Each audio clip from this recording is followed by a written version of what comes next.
Bem, boa tarde, 29 de novembro de 2022, 16 horas, banca de defesa do trabalho da aluna Abigail de Souza Dias Simões, com o título A Importância dos Afetos no Processo de Ressocialização. Dou boas-vindas e cumprimento os professores Ana Paula e professor Sérgio. Abigail, já aí sem maiores demoras, você tem aí à sua disposição 20 minutos para sua fala, tá? Então, já está com a palavra aí. Obrigada, professor, membros da banca também. Meu nome é Abigail de Souza Dias Simões. O nome do meu trabalho é a Importância dos Afetos no Processo de Ressocialização. Acredito que os senhores já estão vendo, né, o slide. Eu sou da turma de especialização em Direito para a carreira da magistratura do ano de 2019, e eu escolhi esse tema pelo fato de que... eu tive uma experiência durante a faculdade em que eu tive a oportunidade de, por 8 semanas, participar de um grupo de diálogo dentro do Presídio Estadual Feminino, e eu percebi que tanto o motivo da inserção, quanto o motivo pelo qual as apenadas buscavam sair do sistema carcerário eram muito parecidos, era o que elas entendiam por amor. Elas se envolviam com alguma pessoa e essa pessoa influenciava a entrar nessa questão do crime, e elas acabavam sendo inseridas no sistema carcerário, e posteriormente, pela família, pelo filho que estava em casa esperando, pela mãe em casa, elas também buscavam essa melhora para poder sair do sistema. E eu percebi que também uma das coisas que pegava muito para essas apenadas era a questão da utilidade. Então, elas não se sentiam úteis, elas tinham esse sentimento de depressão, de isolamento, porque não podiam mandar um dinheiro para a família, não conseguiam ajudar nesse sentido. Então, eu percebi que amor e utilidade eram coisas muito importantes para essas apenadas, mas como eu não poderia fazer um tratado literário do estilo Jane Austen, Orgulho e Preconceito, Amor e Utilidade, então eu me debrucei de uma forma mais acadêmica sobre o tema. Eu já tinha conhecimento de algumas teorias do Sigmund Freud, dentre elas a teoria dos afetos, e Freud e Hannah Arendt foram os autores mais relevantes para esse trabalho. Freud na questão de pulsões e afetos, e Hannah Arendt na questão de banalidade do mal. E os capítulos desse trabalho são 8, que se dividem em problemática carcerária no Brasil, em que é dado um contexto acerca da realidade carcerária no Brasil, na atualidade, banalidade do mal, que é um conceito desenvolvido pela filósofa Hannah Arendt, quando da cobertura do julgamento de um alto oficial nazista, e no final das contas ela concluiu que não é preciso ser nenhum monstro para praticar a maldade. Na verdade, a maldade pode ser praticada por qualquer pessoa, basta o contexto propício para isso. A violência estatizada, que vai abordar sobre as origens mais abrangentes do crime, desde a vivência na infância dos infratores, até realmente as ações criminosas já na fase adulta. O inimigo, que pode ser entendido como o inimigo de Estado, o inimigo político, o indesejado em situações determinadas para determinados grupos. O caráter ressocializador da pena, que vai falar sobre a questão da lei de execução penal e como ela traz que a pena tem o caráter não só de repressão ao crime, mas também de prevenção. Reincidência, afetos e pulsões. Aqui vai ser tratada a questão da teoria mesmo do Sigmund Freud, acerca de pulsões e afetos, e como isso tem relação nos índices de reincidência no mundo e no Brasil também. Uma das iniciativas no Brasil, então, é o método APAC, que existe até na cidade de Paraná, aqui em Rondônia, e vai ser, o capítulo sobre o método APAC vai demonstrar os elementos utilizados por essa metodologia e a conclusão. Então, o problema de pesquisa está na questão do grande contraste entre a função ressocializadora da pena, trazida pela lei de execução penal, em contraste com a realidade nacional. Então, o Brasil, ele ocupa o 3º lugar no ranking de encarceramento em números absolutos no mundo, e o 26º lugar no ranking de aprisionamento a cada 100 mil habitantes. Então, a cada 100 mil habitantes, 322 brasileiros são encarcerados. E o nosso índice de reincidência atualmente é de 70%. A realidade estadual não é muito diferente. Rondônia está no 4º lugar no ranking de encarceramento no Brasil, e os índices de reincidência, eles são bem semelhantes aos nacionais. Eles flutuam aí entre 60% a 70% no sistema convencional. No ano de 2014, chegou a atingir chegou a atingir 80%, e em comparação a isso, em contraste com isso, os índices de reincidência da iniciativa PAC de Paraná é apenas de 10%. Então, o objetivo geral da pesquisa é identificar a conexão entre a estruturação dos afetos com essas metodologias que mais ressocializam no mundo e a possibilidade da aplicação dessas metodologias no Brasil, no Estado, ou se elas já existem, a expansão delas na realidade do Estado e até na realidade nacional, para que haja diminuição a longo prazo do índice de reincidência. A justificativa do trabalho é a questão do alto número de encarceramento nacional e estadual, o alto índice de reincidência nacional e estadual, e que existem metodologias aplicadas no país e no Estado que se provam mais eficientes no cumprimento da função ressocializadora da pena. Então, na fundamentação teórica, o que é abordado é a questão da banalidade do mal, notadamente no livro Eichmann em Jerusalém, de Hannah Arendt, em que Hannah Arendt ela presencia o julgamento de um alto oficial nazista, demonstrado na figura, esse é o Adolf Eichmann. Ele foi responsável pela morte de milhões de judeus, e ela esperava estar de frente a um monstro, e de repente ela percebe que, na verdade, ele era apenas um servidor público comum, muito idealista, que achava que estava fazendo a coisa certa, e não se perguntou acerca das implicações morais daquilo que ele estava fazendo. Então, como o mal se torna comum acerca de as pessoas não pararem para pensar sobre as ações que elas estão fazendo, tanto na questão de infringir o mal, quanto na questão de reprimir o mal, porque esse julgamento foi televisionado para o mundo inteiro, e ao invés de ter um tom de justiça, teve muito mais um tom de vingança social. Então, Eichmann foi condenado à morte pelo papel dele, né, na morte de milhões de judeus, e isso teve muito a ver com o fato de que ele foi julgado em Jerusalém, né, e também foi um julgamento televisionado. Então, tanto a ação de Eichmann foi algo tido como banalidade do mal, quanto a repressão, que foi a pena de morte sobre ele, também teve essa questão de banalidade do mal. Nós vamos também falar sobre as origens mais abrangentes da questão do crime, que já começa na idade escolar, né? Eu comentei aqui com a professora Ana Paula, o professor Áureo, que eu também sou professora, né, dou aula de inglês, e isso é muito comum de se ver na escola. O desempenho escolar da criança depende muito do contexto familiar dela, e algumas experimentam até violência. Nesse sentido, o artigo Desempenho Escolar da Criança Vitimizada encaminhada ao Fórum Judicial traz que o rendimento escolar de uma criança que experiencia violência dentro da sua casa é muito menor do que uma criança que tem um lar ali de harmonia. Então, a criança que sofre a violência indireta, de ver os seus pais, geralmente a sua mãe, né, sofrendo violência, seu irmão, ou que sofre violência direta, que ela mesma sofre essa violência, o rendimento escolar dela cai muito. E existem diversos fatores que também são considerados, por exemplo, o fator religião. Mesmo que a criança sofra violência, se houver um fator religião na família, ela ainda consegue ressignificar e ter um rendimento escolar um pouquinho melhor.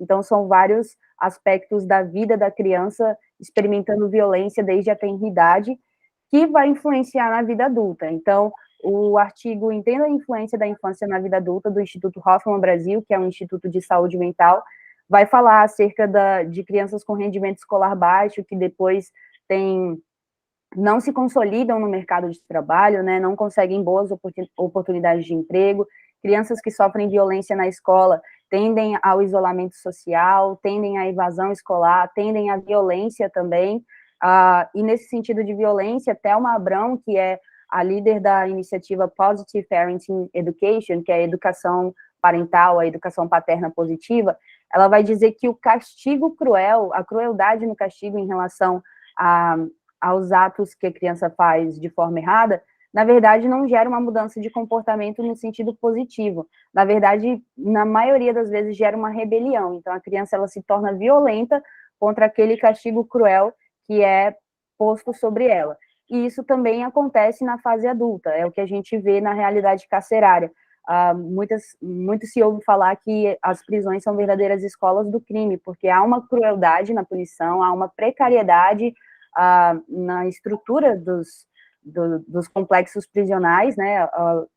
O nosso sistema prisional foi até mesmo considerado um estado de coisas inconstitucional, e a gente vê que isso não causa uma melhora na ressocialização dos apenados. Na verdade, o Brasil continua tendo índices de reincidência muito grandes. Então, nesse sentido, a abordagem de Freud em relação a afetos e pulsões é trazida ao trabalho. As pulsões é uma energia do inconsciente da pessoa, é uma energia em potencial, eu gosto de falar assim, porque é um ímpeto que pode assumir qualquer forma. Então, todas as pessoas possuem ímpetos experienciados no subconsciente que podem assumir boas formas e formas ruins. Então, são ímpetos de morte e ímpetos de vida. E esse ímpeto se transforma em afetos. Freud vai dizer que isso é diferente de afetividade, não é simplesmente gostar de uma pessoa, não é simplesmente carinho. O afeto é aquela emoção que tem um potencial para uma ação. Então, por exemplo, o ódio que vira uma violência, o amor que vira um ato de caridade, a inveja, a cobiça que vira um ato de roubo mesmo. Então, o afeto é essa emoção imbuída de um ímpeto que acontece por causa de estímulos externos. Então, desde a tenra infância, os estímulos externos podem interferir em como essas emoções que vão virar ações da criança, do adolescente e do adulto vão se desenrolar. Então, nesse sentido, eu busquei as metodologias estrangeiras que mais ressocializam no mundo, como, por exemplo, na Noruega, em que o índice de reincidência é de apenas 20%, também acompanhado da Holanda, que tem índices semelhantes, e na Noruega existe um sistema de progressão de regime em que o apenado vai parar em prisões que são conhecidas como prisões de luxo ao redor do mundo, né? Porque tem uma cama boa, tem um frigobar, tem televisão, não existem grades, o apenado pode andar ao ar livre. Então, essas metodologias, na verdade, entendem que o fato da restrição da liberdade já é o castigo em si, e que dentro daquele estabelecimento, o indivíduo ele precisa ser equipado, preparado para o retorno à vida em sociedade. Então, os apenados recebem aula de culinária, recebem assistência educacional, profissionalizante, de modo que a vida dentro da prisão se pareça o máximo possível com a vida fora, para que não haja esse choque quando o reeducando realmente tiver que ser reinserido na sociedade. E existe um projeto brasileiro que se parece muito com isso, que é o método APAC, que é a Associação de Proteção e Assistência ao Condenado. É um método que começou de uma forma religiosa, uma iniciativa católica, e eles possuem 12 elementos pelos quais os apenados passam, mas hoje em dia a APAC ela já é conveniada geralmente aos tribunais de justiça dos estados e presta assistência jurídica também, recebendo reeducandos ali e aplicando a metodologia, que conta com esses dois elementos, que são a participação da comunidade. Então a comunidade é ativa, tanto na construção, quanto nas palestras dadas lá dentro do projeto, ajuda mútua. Então cada reeducando precisa ajudar o seu colega, né, na hora da limpeza, na hora de fechar os quartos, né, as celas, na hora de cozinhar, o trabalho, que é tido de extrema importância. Então, são disciplinas, apesar de não haver crueldade no que é imposto ali, existem disciplinas muito rígidas de forma a reestruturar os afetos, reestruturar o caráter e as ações da pessoa que está ali inserida naquele ambiente. Assistência religiosa, assistência jurídica, assistência à saúde, a valorização humana, né, e a questão da família, a família muito, muito presente na questão da ressocialização de cada reeducando, a formação de voluntários para que o método possa ser aplicado em outros lugares também, implantação de centros de reintegração social, ou seja, ter uma contrapartida para a sociedade também, a observação do comportamento para fins de progressão de regime. Então o apenado ele precisa se comportar de forma a merecer a progressão de regime, e o ápice de tudo isso, como é uma iniciativa católica, é a jornada de libertação com Cristo. Então, se o reeducando fizer a opção por seguir com assistência espiritual, ele tem todo o suporte nesse sentido. A metodologia usada para essa pesquisa foi de revisão bibliográfica e o levantamento de dados de livros pertinentes ao assunto, de artigos, de dados em páginas institucionais, tanto de institutos de saúde como de segurança pública, e o procedimento foi de observação, de fichamento de livros, da organização de dados, né, presentes nesses artigos e notícias, E os resultados foram que a pesquisa demonstrou essa ativa relação entre a estruturação dos afetos de um indivíduo com a diminuição do índice de reincidência de um estabelecimento penal. Então, a Noruega é um grande exemplo disso, mas também nós temos a iniciativa aqui no interior do estado, em Paraná, pelo projeto APAC, que tem alta eficácia nesse processo de ressocialização dos seus reeducandos, aqueles que foram reinseridos na sociedade, apenas 10%, segundo os últimos dados disponíveis, apenas 10% reincidiram. Então, foi demonstrado realmente essa ligação entre a reestruturação dos afetos, o investimento na educação, na profissionalização e o menor índice de reincidência. Então, a maioria dos apenados, eles já possuem históricos de estímulos externos violentos desde a sua infância, e esses bons incentivos em relação à educação, profissionalização, assistência jurídica, de saúde, psicológica, espiritual, eles são capazes de compensar ou de, pelo menos, ressignificar essas vivências, promovendo, então, uma maior chance de mudança no comportamento e a maior possibilidade do cumprimento do caráter preventivo da pena. A estruturação dos afetos, então, ela, durante o processo de encarceramento, ela tem um impacto direto em como o reeducando lida no seu retorno à sociedade. E eu gostaria apenas de terminar dizendo que, lá no início do trabalho, existe a figura desse senhor aqui, esse é o Jean Valjean, do romance Os Miseráveis, de Victor Hugo. Ele roubou um pão e foi preso, e ele foge da prisão e vai parar na casa de um padre, na verdade de um bispo, chamado Bispo Bienvenu, com o qual eu termino o meu trabalho aqui, e esse bispo o recebe na sua casa, mas Jean Valjean não estava acostumado a ter uma cama boa, por exemplo, ele não consegue dormir durante a noite porque não estava acostumado a ser tratado bem.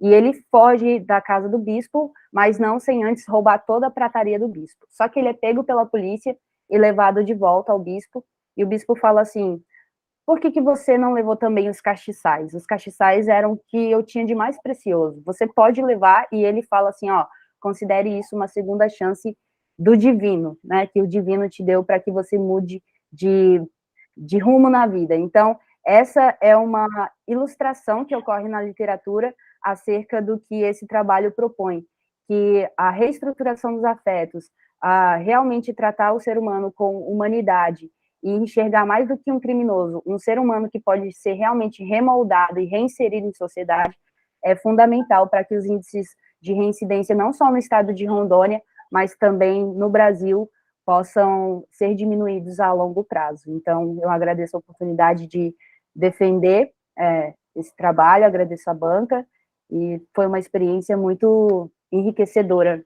estudar sobre isso e me debruçar sobre esse assunto. Obrigado, Abigail. Cumpriu aí dentro.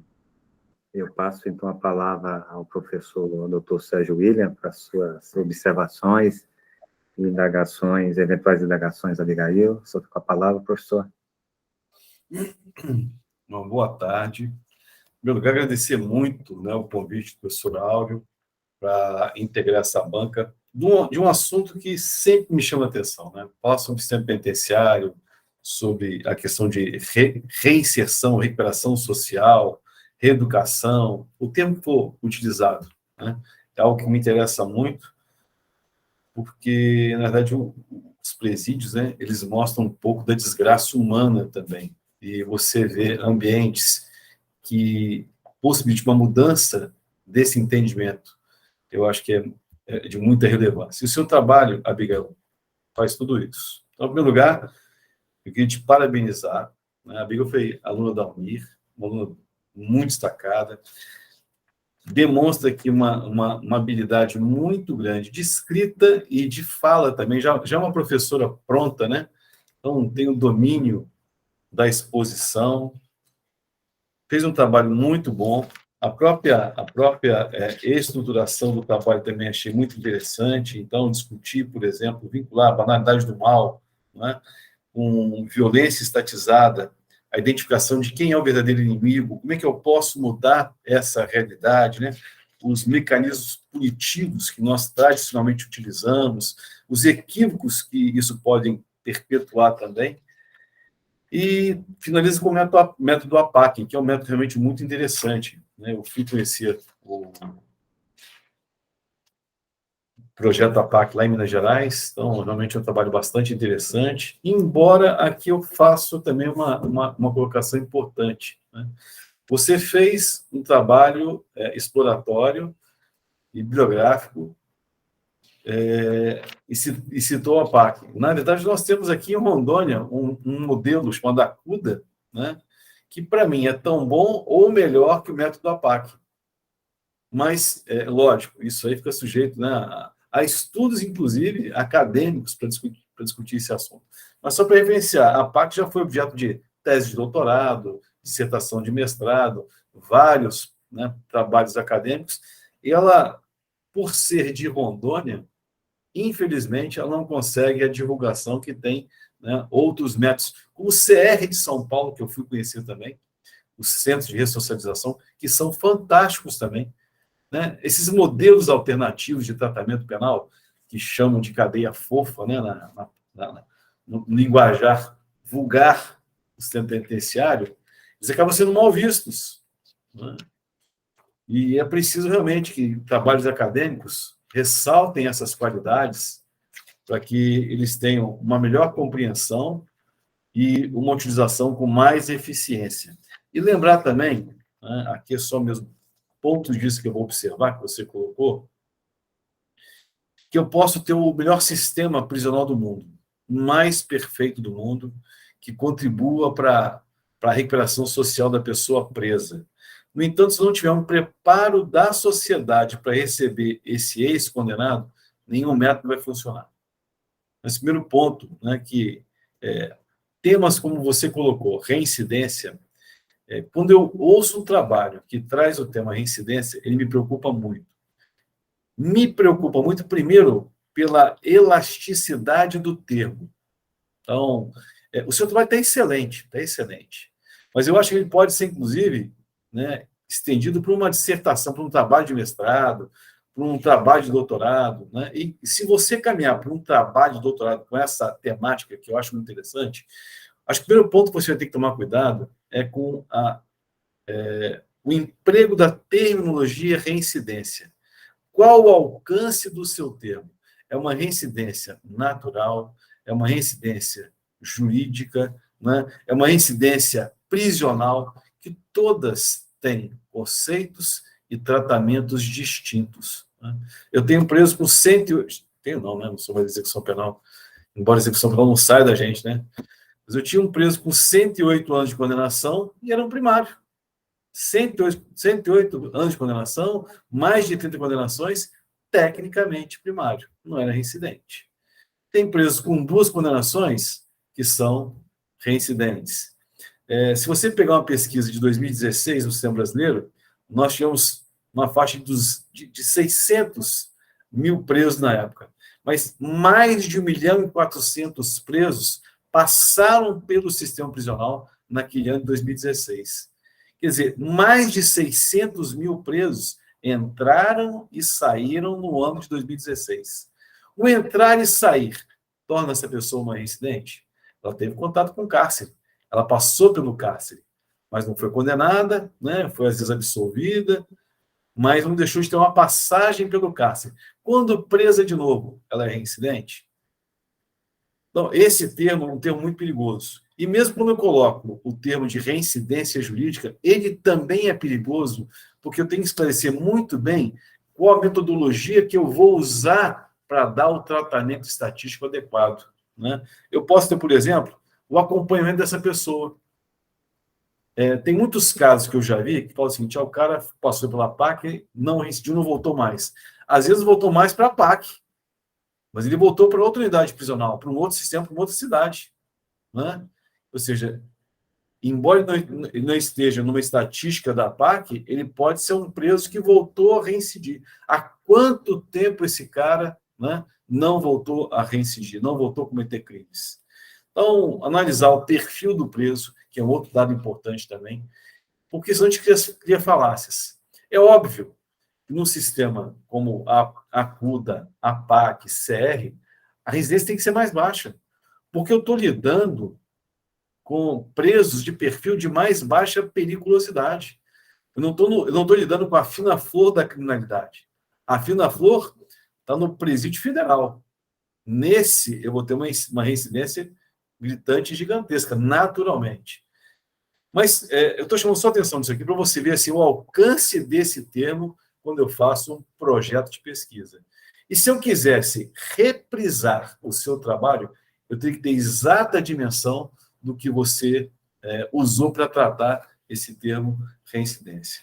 Bom, mas tirando esse aspecto só de informação técnica, eu só tenho a elogiar o seu trabalho. Lógico, tem aí também, né, pela qualidade do trabalho, elogiar também a orientação do professor Áureo, mas gostei muito do seu trabalho escrito, gostei muito da sua apresentação, né? Acho que você devia ser professora da Universidade Federal de Rondônia, porque tem um controle, uma habilidade. Se quiser fazer concurso, conte comigo na banca, viu? Parabéns. Obrigada, professor. Vamos lá, Abigail, está com a palavra, se você fala, fica à vontade. Sobre sim, o professor pontuou o aspecto aí da residência, no aspecto técnico. Sim, eu até já tomei as anotações aqui sobre analisar o perfil do preso e definir melhor o que é a reincidência, porque realmente esse é um assunto que eu estou desenvolvendo desde a faculdade, né? Na faculdade, os meus professores já me falavam, olha, isso é assunto de mestrado, você vai ter que restringir. Então, é uma coisa que eu estou desenvolvendo há muito tempo, realmente, e já anotei as dicas aqui do professor, porque é um tema que eu pretendo continuar pesquisando, porque realmente faz muito sentido que haja realmente uma implantação de abordagens diferentes no sistema penitenciário brasileiro e como a gente lida, né, com o sistema prisional, porque as metodologias até o momento não se mostraram tão eficientes quanto poderiam ser, né? Obrigado, Abigail. Passo a palavra, então, à professora Ana Paula para suas considerações e eventuais arguições. Boa tarde. Cumprimentar o doutor Sérgio, doutor Áureo, parabenizar a Abigail pelo excelentíssimo trabalho, tanto a escrita como a sua apresentação. Na apresentação, você tirou todas as dúvidas que quando eu li o seu trabalho, principalmente na parte da metodologia. E quando eu li o seu trabalho, eu vi que eu senti falta dessa mesma questão de uma entrevista com os colaboradores, no caso, se esse trabalho para fazer um artigo seria excelente, porque quando eu li o trabalho, eu fiquei curiosa para saber a respeito dos outros presídios, porque você cita de Paraná, você dá exemplo como de Paraná, e no finalzinho você coloca na conclusão, cita Rondônia, né? Mas você não abre um leque dentro do estado a respeito das APAC, só em Ji-Paraná. A questão é, você sabe se tem outros presídios dentro de Rondônia? Minha pergunta é essa. Ou só em Ji-Paraná? Você conseguiu chegar a esse levantamento? Se em outras cidades de Rondônia tem APAC? Sim, a APAC que eu conheço realmente é a APAC de Paraná, e apesar de existirem os projetos, né, como por exemplo a ACUDA, que eu já havia ouvido falar, mas eu realmente não me debrucei sobre ela, mas a questão da APAC em si foi até uma questão eu tive contato por causa da assistência espiritual prestada aos apenados, porque meu pai foi capelão nesse lugar, né, então lá em Ji-Paraná. Então, por isso que eu fiquei sabendo da existência do projeto, achei bastante interessante. Mas, até onde eu tenho conhecimento, não existem em outras cidades do estado de Rondônia, não, essa iniciativa. Certo. Enfim, a minha colocação era a respeito da metodologia, que no trabalho, na escrita, você não deixou bem claro, mas na sua apresentação você esclareceu essas dúvidas, e era essa questão também, de Ji-Paraná, se existe em outras localidades. E como o doutor Sérgio falou, o seu trabalho ele é cheio de perguntas para ser respondida no projeto de pesquisa, para um mestrado, para um doutorado, e em relação a um artigo também, para fazer um artigo em referente à PAC em Ji-Paraná, fazer esse estudo na cidade de Paraná. No mais, só parabenizar o professor Áureo pelo excelentíssimo trabalho. Obrigado. Bem, agora, encerrada então essa etapa, Ana Paula, a Abigail pode sair, eu entrar em contato com ela para a gente deliberarmos, ou tem um outro link? Professor, posso fazer só uma observação? Claro. É que a PAC no estado de Rondônia, ela existe apenas em Paraná, mas ela também existe em outros lugares. Ela é uma iniciativa que não começou no estado de Rondônia, né? Ela é muito forte, por exemplo, no estado de Minas Gerais, então existe em outras localidades também, mas no estado de Rondônia, na cidade de Paraná. Certo. Hoje no Brasil. Hoje, né? No Então, nós mundo. fazer o seguinte, pedir para, então, a Abigail, você dar uma saidinha rapidinho, aí eu te informo no WhatsApp, aí você retorna, pode ser? Tranquilo. Então, agora, essa etapa aqui da avaliação, né, eu só esqueci de falar que sempre ao final dessa conclusão, ela vai encaminhar o trabalho dela para revisão ortográfica, tá, professores? Bem, fique bem à vontade aí para sugerirem as notas, né? Eu sou suspeito porque a Abigail... Parece-me que não tem nota, viu? Eu participei de uma banca agora, é aprovação com ou sem ressalvas. Foi que eu participei da banca anterior agora. Ó, doutor, no que mandaram pra gente da Emeron é que teria que colocar nota É antes, mesmo? quando for assinar, porque vai ter a ata, né? Para assinar. Tá lá no nota. SEI, tá no bloco de assinatura.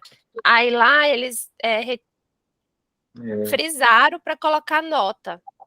Assinar a ata só depois da nota. Bom, tá por mim, aqui. a nota máxima pode ser dada aí. Eu gostei muito do trabalho dela, gostei muito do trabalho da Abigail, achei ela a apresentação muito boa também. Então, excelente trabalho. Então, eu sou suspeito porque ela acabou sendo residente aqui comigo, uma menina muito dedicada. Espero ficar muito tranquilo. Eu acho que o 10 para ela, então, é tranquilo. Vou pedir para ela retornar, então.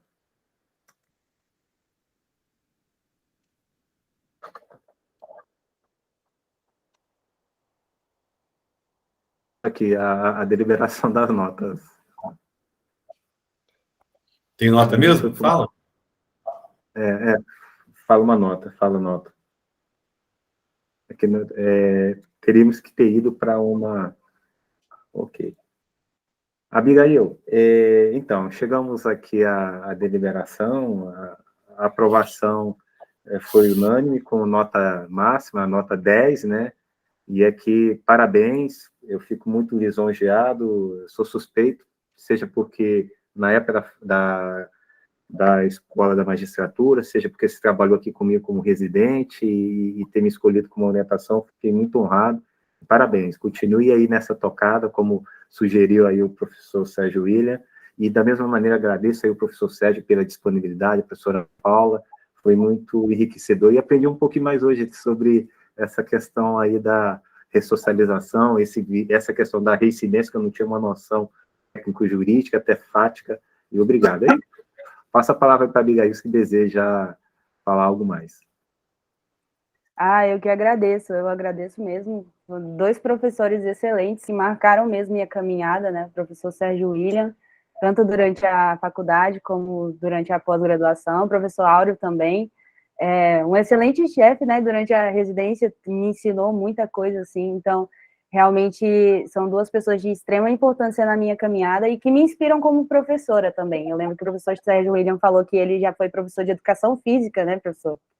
E eu guardei muito isso para mim, assim, nossa, existe um propósito nisso de eu estar ensinando antes crianças, agora eu já ensino adultos também, né? Mas realmente são pessoas que marcaram minha caminhada e é um prazer também ter conhecido a Ana Paula e conhecer um pouquinho aí do seu trabalho, da sua área de atuação, né? A gente conversou um pouquinho também antes da banca e estou muito feliz mesmo, e é isso aí. Bacana. Obrigado, então. Trabalhos encerrados. Agradeço novamente ao professor Sérgio, professora Ana Paula, e é isso, aguardo depois, Ana Paula, os demais procedimentos. A ata já está lá no bloco de assinatura dos senhores. Tá. Tá bom. No SEI. Aí Tá só bom. verificar para colocar a nota. Deixa eu ver aqui se eu já consigo colocar a nota.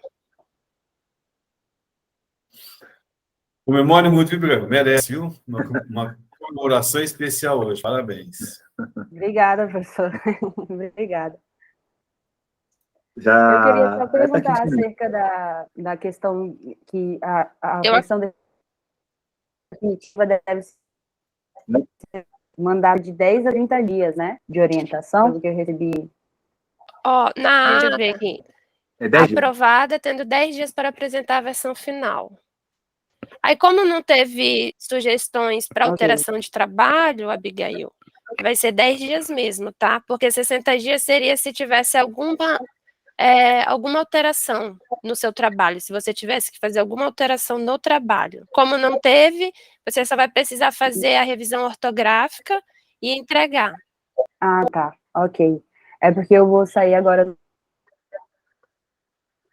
no dia 1º de dezembro, uma missão humanitária para o Haiti, mas eu vou ter como mandar esse trabalho para uma revisão. Para revisão eu consigo Isso, mandar. vai ser tudo, não precisa entregar impresso, mas é só o PDF mesmo.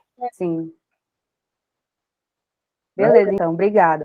Obrigado. Obrigadão aí, todos, hein? Paulo, prazer. Prazer, Áureo, doutor. Valeu. comigo. Um Aí, abraço. ó, parabéns. Eu já coloquei a nota, é só assinar.